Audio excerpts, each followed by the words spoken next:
So behind me here is Castle Roy, and that means Red Castle. Now, this was built, I think, in the 12th or 13th century, and it was a holding of the Clan Comyn, which were a powerful noble family in Scotland up until the Bruce era, because they were rivals with the Bruce clan, and they were eventually destroyed. I think this ended up in the hands of the Wolf of Badenoch, Alexander Stewart, but he mostly ignored this castle while he reinforced his other ones at Lochendorb. And as you see, there's a great big gap in the wall there. It's possibly been caused by slighting, which is deliberate damage, or it could be weathering and natural processes over time that's caused that. But I think we're going to go up and have a little look and see what it's all about.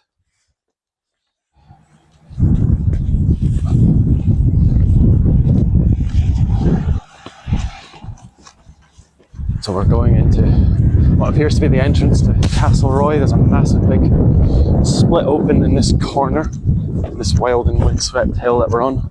And, oh wait, there was a proper door. Oh well.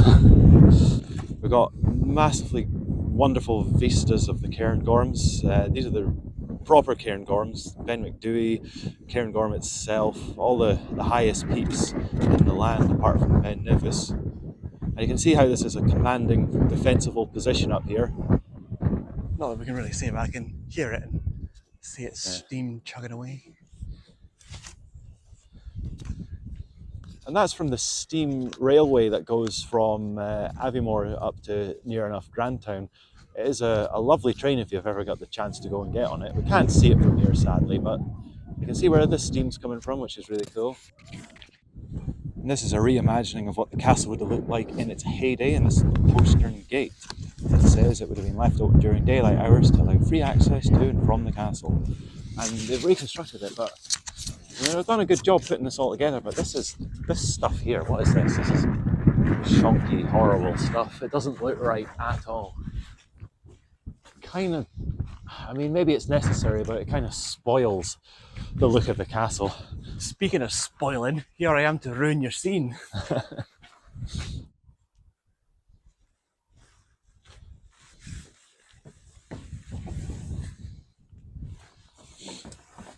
You better keep left.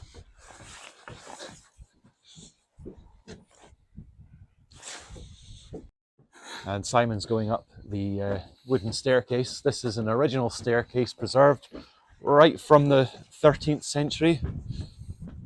I'm talking shite, but this allows us to get up into one of the old watchtowers, and you can actually see through the window here. So this is where you would have stood with your bow and arrow, shooting at besieging soldiers. And latrines. And latrines, of course. With a bin in front of it. Yeah, I mean, soldiers needed their porta-cabins. I forgot there's actually a secret room in here. We've been too concentrated on this staircase, but you can actually go around the corner here. See what's here. What lies in this sinister place. A plastic bench and plastic seating, and some weird noise coming from this corner. It sounds distinctly like the upper floor collapsing, so I'm going to get out of here.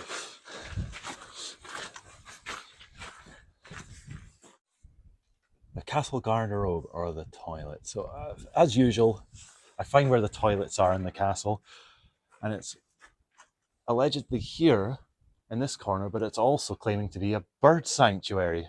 So it's an interesting fort, this. So it's called a castle, but it's mainly just a small fortress of 24 by 16 meters dimensions, with walls about 2 meters thick. And the archway, I think, is supposed to be about 2 meters high. I don't know if that's representative of the archway as it would have been. I think that's actually higher. As you can see, there's all that strange patchwork stuff made of new brick. You've got that horrible concrete lining. It doesn't look very good, but I appreciate the necessity of having it there, because it would probably all just fall down completely if it wasn't.